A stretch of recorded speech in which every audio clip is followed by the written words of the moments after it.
सभी को नमस्कार। उम्मीद है बहुत अच्छे से अपनी पढ़ाई कर रहे होंगे। ये क्लास आपके लिए लगभग एग्जाम में 2 से 3 नंबर कंफर्म करा सकती है। आज हम डिस्कस करेंगे दो चीजों को लेकर। एक पहली चीज क्या है? पहली चीज है हमारे पास, आज हम मुगल काल के 100 क्वेश्चन देखेंगे और दिल्ली सल्तनत के 50 क्वेश्चन देखेंगे। यानी दोनों की मिलाकर हम 150 यानी 150 क्वेश्चन को कवर करेंगे। इस क्लास को एग्जाम से पहले छाप जाना, दिमाग में दिल में बैठा जाना, ताकि आपका सिंगल क्वेश्चन इस क्लास को लेकर एक बाहर ना जाए। ठीक है ना? तो आपको केवल 15-20 मिनट अपनी देनी है, ताकि आप 150 क्वेश्चन का रिवीजन पूरा का पूरा मध्यकालीन भारत आपके दिमाग में हो, दिल में हो, जहन में हो, जिगर में हो, सब जगह हो। बस आपको 15 से 20 मिनट अपना देना है। इसके अलावा इसकी पीडीएफ से अपना रिवीजन कर लेना, जो कि आपको टेलीग्राम पर मिल जाएगी। स्टार्ट करते हैं बिना टाइम गवाए चीजों को। और यहां से क्वेश्चन आना कंफर्म है, इसलिए थोड़ा धैर्य के साथ चीजों को कवर अप करते हुए चलेंगे। और सबसे पहले क्वेश्चन हम स्टार्ट करेंगे। पहला क्वेश्चन है, किस मुगल शासक को आलमगीर कहा जाता था? तो आलमगीर और जिंदा पीर दो वर्ड यूज किए जाते थे। किसके लिए? औरंगजेब के लिए आलमगीर और जिंदा पीर यूज किए जाते थे। नेक्स्ट, 1526 में बाबर ने किस वंश के शासक को परास्त करके मुगल साम्राज्य की नींव रखी? तो आपको पता है, लोधी वंश का शासक था इब्राहिम लोधी। 1526 में युद्ध होता है, जिसमें तुलगमा युद्ध पद्धति का यूज किया जाता है। और हमारे पास किसकी, हमारे पास मुगल वंश की नींव रखी जाती है। तो ये कौन सा वंश था? वो था लोधी वंश। और राजा कौन था? वो था इब्राहिम लोधी। अमरकोट या फिर अमरकोट के राजा वीरसाल के महल में किसका जन्म हुआ था? तो वीरसाल के महल में जन्म हुआ था अकबर का। और इसका संरक्षण कौन था? बैरम खां इसका संरक्षक था। पानीपत का प्रथम युद्ध कब हुआ था? तो पानीपत का प्रथम युद्ध हुआ था 1526 में। 1527 में हुआ था खानवा, है ना? उसके बाद 1528 में हुआ था चंदेरी, और 1529 में हुआ था घाघरा का युद्ध। कौन सा हुआ था? घाघरा का युद्ध हुआ था। नेक्स्ट आगे की ओर बढ़ते हैं। हमीदा बानो बेगम कौन थी? तो हमीदा बानो बेगम जो है ये कौन थी? ये थी अकबर की मां। कौन थी? हमीदा बानो बेगम। बाबर ने प्रसिद्ध तुलगमा नीति का प्रयोग किस युद्ध में किया? तो तुलगमा युद्ध नीति का प्रयोग बाबर के द्वारा प्रथम युद्ध में किया गया था। कौन सा? पानीपत के प्रथम युद्ध में। अकबर ने सर्वप्रथम वैवाहिक संबंध किसके साथ बनाए? कचवाहा राजपूतों के साथ वैवाहिक संबंध बनाए। कचवाहा राजपूतों के साथ। सर थॉमस रो को किस देश के राजा का राजदूत था? सर थॉमस रो, तो ये था इंग्लैंड का। कहा था? इंग्लैंड से आया था सर थॉमस रो। अंतिम मुगल बादशाह बहादुर शाह जफर था, उसके पिता का क्या नाम था? तो उसके पिता का नाम था अकबर शाह सेकंड। क्या था? अकबर शाह सेकंड का बेटा था बहादुर शाह सेकंड। ठीक है ना? बहादुर शाह जफर। गुजरात विजय के उपलक्ष्य में किसका निर्माण कराया था?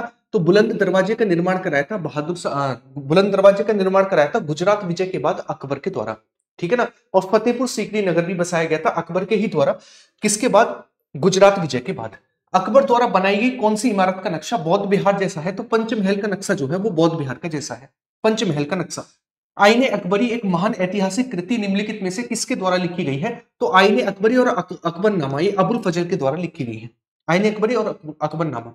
किस मुगल बादशाह को जिंदा पीर कहा जाता है? तो मैंने आपको बताया जिंदा पीर कहा जाता है औरंगजेब को। नेक्स्ट, कौन सा मकबरा द्वितीय ताजमहल कहलाता है? तो औरंगजेब की पत्नी रबिया उद दौरानी का जो मकबरा है, जो कि औरंगाबाद में है, इसी के द्वारा बनवाया गया था औरंगजेब के द्वारा। इसे कहा जाता है ताज की बूहड़ नकल, रबिया उद दौरानी का मकबरा। रबिया उद दौरानी का मकबरा।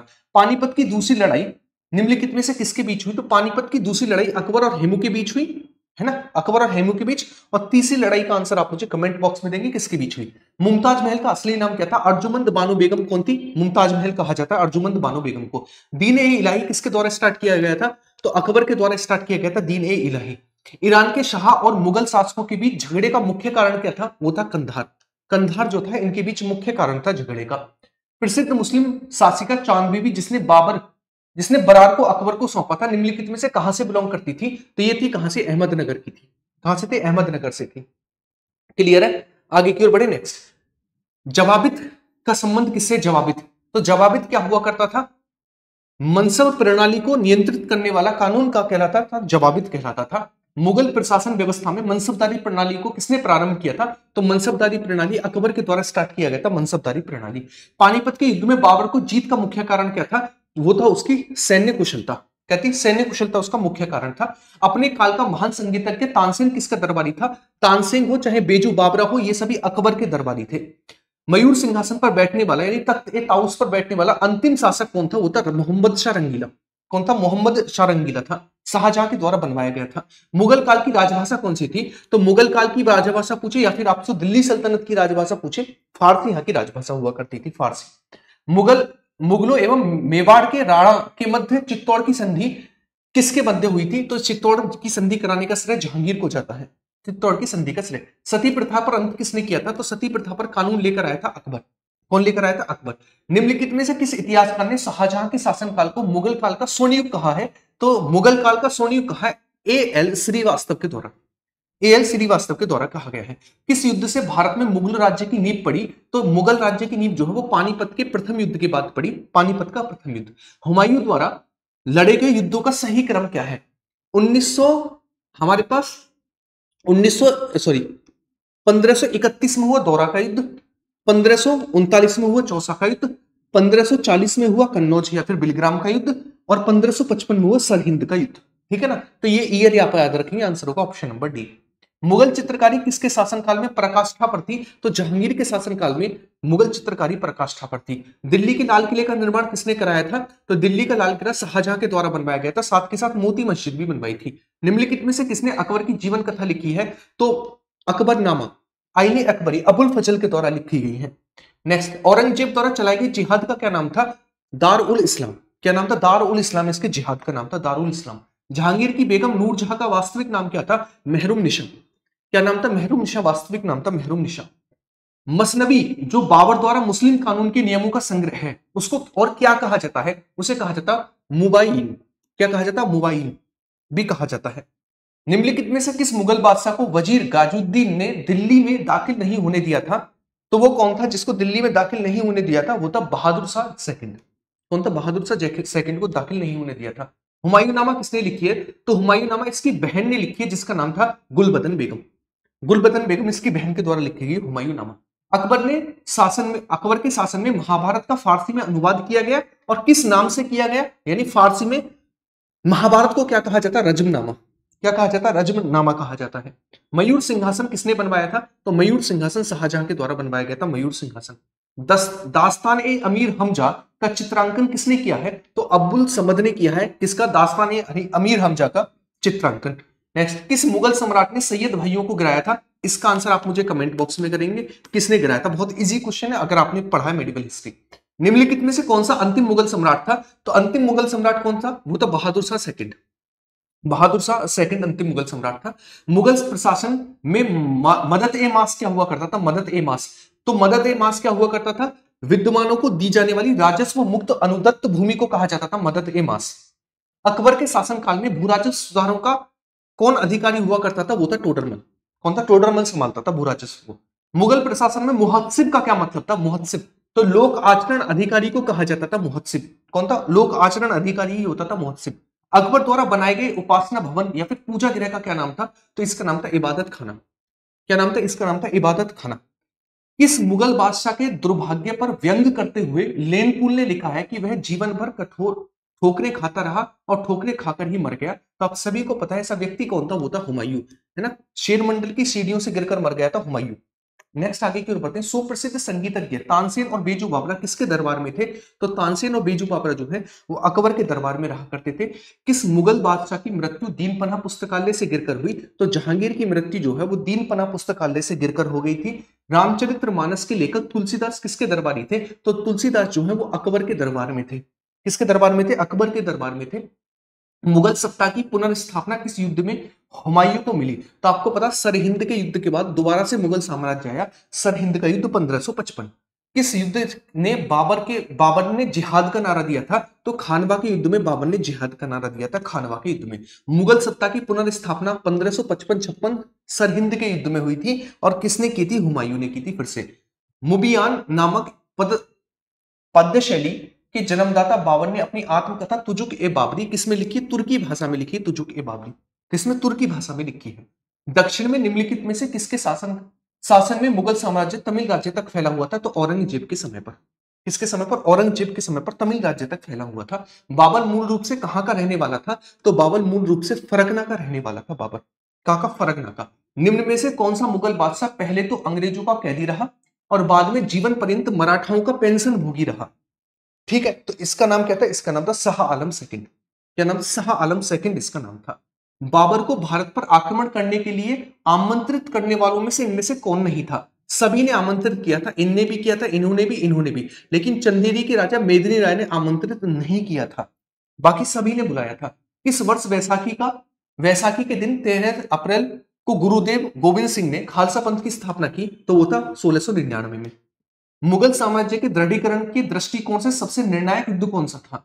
तो सबसे निर्णायक जो युद्ध था वो था हमारे पास सबसे निर्णायक युद्ध पानीपत का। पानीपत के युद्ध के बाद ही मुगल साम्राज्य आएगा। शिवाजी महाराज ने मुगलों को किस संधि के द्वारा किलों को स्थानांतरित किया? वो था पुरंदर की संधि। कौन सी थी? पुरंदर की संधि थी। किसने मुगल साम्राज्य की राजधानी को आगरा से दिल्ली स्थानांतरित किया था? तो वो था शाहजहां। कौन था? शाहजहां था, याद रखेंगे। किस मुगल बादशाह ने जजिया कर को पुनः लगाया? तो वो था औरंगजेब। किसने लगाया था पुनः? औरंगजेब ने लगाया था। अकबर के युवावस्था में उसका संरक्षण कौन हुआ करता था? तो उसका संरक्षण हुआ करता था बैरम खां। कौन हुआ करता था? बैरम खां। शाहजहां ने निम्नलिखित में से किस शहर में मोती मस्जिद बनवाई थी? तो शाहजहां ने, आपको पता होना चाहिए, आगरा में मोती मस्जिद का निर्माण कराया था। कहां पर? आगरा में मोती मस्जिद का निर्माण कराया था। निम्नलिखित में से किस स्थान पर नादिर शाह ने चढ़ाई नहीं की थी? तो दिल्ली पर भी की थी, लाहौर पे भी, करनाल पर भी, लेकिन यूपी के कन्नौज पर उसने चढ़ाई नहीं की थी। कहां पर? यूपी के कन्नौज पर उसने चढ़ाई नहीं की थी। नेक्स्ट, निम्नलिखित भारतीय शासकों में से अकबर के समकालीन कौन था? तो अकबर के समकालीन थी रानी दुर्गावती। रानी दुर्गावती किसके समकालीन थी? अकबर के। किसने ऐसे बाग बगीचे जिसमें बहता पानी आदि हो का निर्माण कराया था? बाग लगाने का शौक जो था वो बाबर को बहुत था। बाग लगाने का शौक किसको था? बाबर को। किस युद्ध को जीतने के बाद शेरशाह ने दिल्ली पर अफगान की स्थापना की थी? तो वो था हमारे पास कौन सा? बिलग्राम का युद्ध या फिर कन्नौज का युद्ध, जो कि 1540 में हुआ था। नेक्स्ट, निम्नलिखित में से कौन सी आत्मकथा है? तो आपको पता होनी चाहिए, तुजुक ए बाबरी। क्या है? तुजुक ए बाबरी बाबर की एक आत्मकथा है। कौन सा पहला मुगल शासक था जिसने कुषाण साम्राज्य के पतन के बाद भारतीय साम्राज्य में काबुल पर कंधार को शामिल किया? तो ये था संस्थापक बाबर। कौन था? संस्थापक बाबर था। नेक्स्ट, कौन सा सुमेलित नहीं है? हुमायूं नामा, तुझुक ए बाबरी। देखिए ये सभी आत्मकथाएं हैं, लेकिन ये जो है हुमायूं नामा जो ना, ये हुमायूं के द्वारा नहीं लिखी गई, बल्कि इसकी बहन के द्वारा, गुलबदन बेगम के द्वारा लिखी गई है। किस मुगल शासक को उपवनों उद्यानों में अत्यंत अभिरुचि होने के कारण उपवनों का राजकुमार या फिर मालियों का मुकुट कहा जाता है? तो मैंने बताया था भैया, इसका शौक था किसको था? बाबर को इसका बहुत ज्यादा शौक था। फतेहपुर सीकरी स्थित लाल पत्थर से निर्मित शेख सलीम चिश्ती के मकबरे को किसने संगमरमर का कराया था? तो संगमरमर का कराने का श्रेय जाता है जहांगीर को। किसने? जहांगीर को ने इसे संगमरमर का कराया था। किस मुगल शासक का 2 बार राज्याभिषेक हुआ था? तो वो था हमारे पास औरंगजेब। औरंगजेब का 2 बार राज्याभिषेक हुआ था। भारत में बीबी का मकबरा कहां पर है? तो रबिया उद दौरानी का मकबरा, जिसे कहा जाता है ताज की बूहड़ नकल। किस मुगल शासक ने सिख गुरु अर्जुन देव को फांसी पर चढ़वाया था? वो था जहांगीर। कौन था? जहांगीर था। और औरंगजेब ने गुरु तेग बहादुर को चढ़वाया था। किस मुगल शासक ने 2 बार शासन किया था? तो वो कौन था? वो था हुमायूं, है ना। हुमायूं था। 1540 में हार गया, 1555-56 में फिर से आ गया था। नेक्स्ट, किसने अकबर को जिल्ले ए इलाही एवं फर ए इजली की उपाधि दी है? तो ये कौन था? ये था अबुल फजल। किसके द्वारा दी गई है? अबुल फजल के द्वारा दी गई है। दीवान ए वजीरात ए कला नामक नए पद का सृजन किसने किया था? तो ये अकबर के द्वारा किया गया था। किसके द्वारा? अकबर के द्वारा किया गया था। अंतिम रूप से जजिया कर को किसने समाप्त किया था? मोहम्मद शाह रंगीला के द्वारा। किसके द्वारा? मोहम्मद शाह रंगीला के द्वारा। हस्तांतरण के लिए आरक्षित भूमि को मुगल काल में क्या कहा जाता था? पैबाकी या फिर पैवाकी? पैवाकी या फिर पैवाकी कहा जाता था। मनसबदारी व्यवस्था में 2 अस्पा सिहिंग अस्पा कौन लेकर आया था? 2 अस्पा और सिहिंग अस्पा किसके द्वारा लाए गए थे? 2 अस्पा और सिंह अस्पा कौन लेकर आया था? तो ये लेकर आया था कौन? ये लेकर आया था औरंगजेब। 2 अस्पा और सिंह अस्पा। नेक्स्ट, मुगल स्थापत्य कला के संदर्भ में पित्रादुरा क्या है? तो पित्रादुरा है संगमरमर के पत्थर पर मतलब जवाहरात के साथ जरावट करना ही क्या कहलाता है? पित्रादुरा। भारत में 4 बाग शैली में किसका मकबरा है? दिल्ली में स्थित हुमायूं का मकबरा जो है वो 4 बाग शैली में बना हुआ है। वह प्रसिद्ध जैन आचार्य कौन थे जिनको अकबर ने बहुत सम्मानित किया था? वो थे हमारे पास हरि विजय सूरी। कौन थे? हरि विजय सूरी थे। नेक्स्ट, लंदन में ब्रिटिश ईस्ट इंडिया कंपनी की स्थापना हुई, तब भारत में कौन किसका राज था? तब भारत में था अकबर। कौन था उस समय? उस समय भारत में अकबर हुआ करता था। शाहजहां के काल में कौन यूरोपियन यात्री भारत में आया था? तो शाहजहां के काल में आया था पीटर मुंडी। कौन आया था? पीटर मुंडी आया था शाहजहां के काल में। इनमें से कौन सा अकबर के दरबार का चित्रकारी नहीं था? तो कल्याण दास इनमें से अकबर का चित्रकारी नहीं था।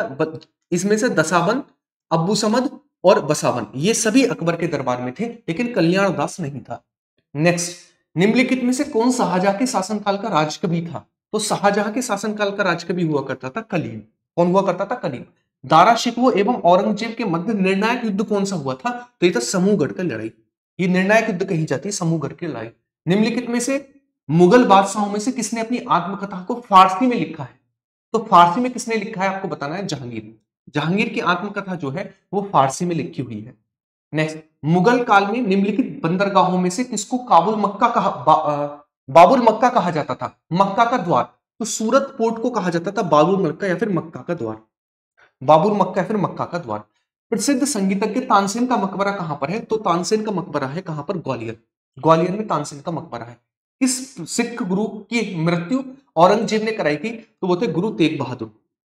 गुरु तेग बहादुर को औरंगजेब ने मरवाया था। औरंगजेब के दक्षिण में जिन दो राज्यों को विजित किया वो कौन कौन से थे? तो वो थे बीजापुर और गोलकुंडा। इनको जीता था किसने? औरंगजेब ने इनको जीता था। नेक्स्ट, भारत के मुगल शासक बनने पर जहरुद्दीन मोहम्मद ने डैश नाम रखा? तो जहरुद्दीन मोहम्मद हुआ करता था बाबर का नाम। बाबर का नाम हुआ करता था जहरुद्दीन मोहम्मद। निम्न मुसलमान विद्वानों में से हिंदी साहित्य के लिए किसको सबसे महत्वपूर्ण योगदान है? तो हिंदी साहित्य में इनमें से अब्दुल रहीम खाने खाना का सबसे महत्वपूर्ण योगदान। अब्दुल रहीम खाने खाना। निम्नलिखित में से किसने दिल्ली सल्तनत को टोकन करेंसी स्टार्ट की थी? टोकन करेंसी हो या फिर आपसे कहेगा राजधानी परिवर्तन हो, है ना, ये सभी काम किसके द्वारा किए गए थे? मोहम्मद बिन तुगलक के द्वारा। किसके द्वारा? मोहम्मद बिन तुगलक के द्वारा, है ना। सबसे ज्यादा आक्रमण किसके समय हुए थे? तो मंगोलों के अलाउद्दीन खिलजी के समय। बाजार नियंत्रण प्रणाली अलाउद्दीन खिलजी लेकर आया था, है ना। इसके अलावा फिरोज शाह तुगलक ने सिंचाई स्टार्ट की थी, बाग लगवाए थे। बलबन ने इकता प्रणाली को बलबन के द्वारा क्या किया गया था? चालीसा दल को समाप्त किया गया था बलबन के द्वारा। इसके द्वारा? बलबन के द्वारा, याद रखेंगे। नेक्स्ट, दिल्ली का संस्थापक कौन था? तो दिल्ली सल्तनत का संस्थापक कुतुबुद्दीन ऐबक को माना जाता है और 5 राजवंशों ने यहां पर राज किया। गुलाम वंश, खिलजी वंश, तुगलक वंश, सैयद वंश, लोधी वंश। 5 राजवंश थे, जिसमें से मामलुक या फिर गुलाम वंश जो है इसकी नींव कुतुबुद्दीन ऐबक के द्वारा रखी गई थी। आप याद रखेंगे। इल्तुतमिश को वास्तविक संस्थापक कहा जाता है और इसे गुलामों का गुलाम भी कहा जाता है। क्लियर है। नेक्स्ट, दिल्ली का पहला सुल्तान कौन था जिसने नियमित रूप से सिक्के शुरू किए और दिल्ली को अपनी साम्राज्य की राजधानी बनाया? तो वो कौन था? वो था इल्तुतमिश। इससे पहले कुतुबुद्दीन ऐबक के समय जो कैपिटल हुआ करती थी वो हुआ करती थी लाहौर, लेकिन वो चेंज की गई किसके द्वारा? इल्तुतमिश के द्वारा। उस कैपिटल को चेंज करके कहां पर लाया गया? दिल्ली में फिर से लाया गया। किस गुलाम को गुलामों का गुलाम कहा जाता है? तो वो था कुतुबुद्दीन ऐबक का गुलाम था, इसका नाम था इल्तुतमिश। क्या नाम था? इल्तुतमिश था। दिल्ली सल्तनत की दरबारी भाषा कौन सी थी? चाहे दिल्ली सल्तनत पूछे चाहे आपको गुलाम वंश पूछे, दोनों की दरबारी भाषा हुआ करती थी फारसी। कौन सी हुआ करती थी? फारसी। नेक्स्ट, दिल्ली सल्तनत पर कितने राजवंशों ने राज किया? मैंने बताया आपको, गुलाम वंश, खिलजी वंश, तुगलक वंश, सैयद वंश और लोधी वंश। कुल हमारे पास 5 राजवंशों ने राज किया था दिल्ली पर। दिल्ली सल्तनत की एकमात्र महिला शासिका कौन थी? वो थी रजिया सुल्ताना। कौन थी? रजिया सुल्ताना थी। नेक्स्ट, निम्नलिखित में से किस सुल्तान ने गढ़मुक्तेश्वर की मस्जिद की दीवारों पर अपने शिलालेख में खुद को खलीफा का सहायक कहा है? ये था बलबन, जिसने चालीसा दल को समाप्त किया था। नेक्स्ट, दिल्ली सल्तनत डैश के शासनकाल के दौरान अपनी अधिकतम भौगोलिक सीमाओं तक पहुंच चुका था? तो मोहम्मद बिन तुगलक के समय पर दक्षिण भारत तक पहुंच चुका था। नेक्स्ट, निम्नलिखित में से किसे दिल्ली सल्तनत के वास्तविक संस्थापक के रूप में जाना जाता है? तो इल्तुतमिश को कहा जाता है वास्तविक संस्थापक, और इसी ने 5वीं मंजिल लगवाई थी किस्मत कुतुब मीनार पर। दिल्ली सल्तनत के किस शासक ने राजधानी को दौलताबाद स्थानांतरित किया था? तो मोहम्मद बिन तुगलक के द्वारा स्थानांतरित की गई थी दौलताबाद। दिल्ली सल्तनत के दौरान बाजार नियंत्रण प्रणाली नीति किसने शुरू की थी? तो ये किसके द्वारा? अलाउद्दीन खिलजी के द्वारा स्टार्ट की गई थी। किसके द्वारा? अलाउद्दीन खिलजी के द्वारा। अलाउद्दीन खिलजी की राजधानी कौन सी हुआ करती थी? तो दिल्ली इसकी कैपिटल थी। दिल्ली क्या थी? इसकी कैपिटल। अढ़ाई दिन का झोपड़ा क्या है? एक मस्जिद है। कहां पर है? अजमेर में है। निर्माण किसने कराया था? कुतुबुद्दीन ऐबक ने कराया था। निम्नलिखित में से किसके प्रसिद्ध कुतुब मीनार के निर्माण में योगदान नहीं है? कुतुब मीनार देखिएगा, कुतुबुद्दीन ऐबक ने तो स्टार्ट कराया था, 5वीं मंजिल जो है इल्तुतमिश ने लगवाई थी, है ना। इसके अलावा जब जब हमारे पास ये टूट गई थी बिजली से, तो इसका निर्माण फिर से कराया था फिरोज शाह तुगलक ने। इसमें गयासुद्दीन तुगलक का कोई भी योगदान नहीं। इक्ता शब्द का अर्थ क्या हुआ करता था? भूमिदान। भूमि अनुदान हुआ करता था, एकता प्रणाली किसने स्टार्ट की थी? इल्तुतमिश ने। दिल्ली का कौन सा सुल्तान नहरों के निर्माण के लिए फेमस था? फिरोज शाह तुगलक। कौन था? फिरोज शाह तुगलक हुआ करता था। अपनी शक्ति को मजबूत करने के बाद बलबन ने डैश की उपाधि धारण की थी? जिले ए इलाही। किसकी उपाधि? जिले ए इलाही की उपाधि धारण की थी। निम्नलिखित में से किसने भारत में प्रसिद्ध फारसी त्योहार नवरोज मनाना स्टार्ट किया? बलबन के द्वारा नवरोज इस त्योहार मनाना स्टार्ट किया गया। दिल्ली सल्तनत के निम्नलिखित शासकों में से किसने एकता को समाप्त कर दिया था? एकता को किसके द्वारा समाप्त किया गया? तो एकता को बलबन के द्वारा समाप्त कर दिया गया था। किसके द्वारा? हाँ, बलबन के द्वारा समाप्त कर दिया गया था। दिल्ली सल्तनत के निम्नलिखित शासकों में से किसने सबसे ज्यादा मंगोल आक्रमण झेले? अलाउद्दीन खिलजी ने सबसे ज्यादा मंगोल आक्रमण झेले। सिंचाई कर पहली बार किसने शुरू किया? तो सीधी सी बात है, जिसने नहरें खुदवाई होंगी उसी ने सिंचाई कर स्टार्ट किया होगा, फिरोज शाह तुगलक। दिल्ली सल्तनत के दौरान निम्नलिखित में से किसे बरीद कहा जाता था? बरीद। बरीद होते थे स्पाई, यानी जासूसों को बरीद कहा जाता था, जासूसों को। सैयद वंश की स्थापना किसके आक्रमण के बाद हुई? तो तैमूर लंग के आक्रमण के बाद होती है किसकी स्थापना? सैयद वंश की स्थापना। मुगल वंश को डैश वंश के नाम से भी जाना जाता है, गुलाम वंश को, सॉरी, तो इसे मामलुक वंश भी कहा जाता है, मामलुक वंश। ये रहा आज का 150वां क्वेश्चन। दिल्ली सल्तनत के निम्नलिखित शासकों में से किसने एकता को समाप्त कर दिया था? एकता को किसने समाप्त कर दिया था? ये आपका होमवर्क का क्वेश्चन है, एकता को किसने समाप्त किया था। और साथ ही साथ इसका आंसर आप मुझे कमेंट बॉक्स में करके बताएंगे, और वीडियो कैसी लगी ये मुझे बताएंगे। और अभी हमारे पास टोटल 20 मिनट हुई है, और 20 मिनट में हमने 150 क्वेश्चन कवर किए, और पूरे मध्यकालीन भारत का एकदम निचोड़ आपके सामने मैंने आपको दे दिया। उम्मीद है ये वीडियो आपको बहुत ज्यादा हेल्प करेगी एग्जाम में। तो वीडियो अच्छी लगी तो उसे लाइक और शेयर तो करेंगे ही करेंगे, कमेंट बॉक्स में एक प्यारी सी कमेंट भी छोड़ के जाएंगे। मिलते हैं नेक्स्ट वीडियो में। बाय बाय, टेक केयर, सभी को जय हिंद।